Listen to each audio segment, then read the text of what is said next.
Railway station जवळ दुकानदाराला खंडणी मागणाऱ्या आरोपींना अटक. वरिष्ठ पोलीस निरीक्षक आसाराम चोरमले.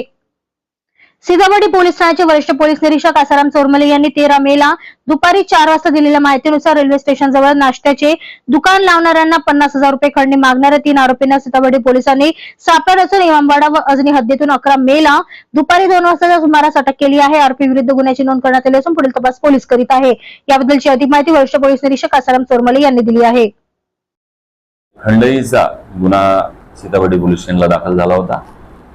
आरोपींविषयी कुठलाही क्ल्यू नव्हता आमच्याकडे आणि त्यानंतर मग आमच्या पथकाने गोपनीय बातमीदारांकडून शोध घेतला.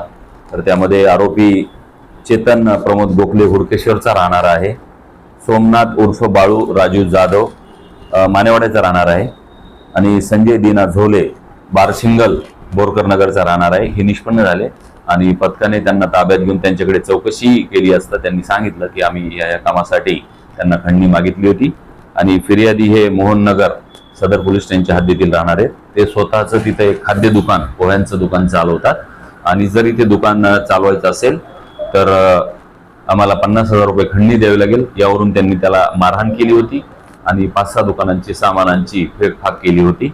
त्यावरून आमच्याकडे गुन्हा दाखल झाल्यानंतर पोलिसांनी आमच्या पथकाने PSI तिवारी, संतोष कदम आणि इतर जो देवीचा स्टाफ आहे पोशी गणेश रंबापुरे, सुशांत आणि आत्माराम मांडवगडे आणि विक्रम ठाकूर यांनी त्यांना अटक केलं आणि सदर कारवाई माननीय वरिष्ठांच्या मार्गदर्शनाखाली सीताबर्डीच्या देवी पथकाने केलेली आहे.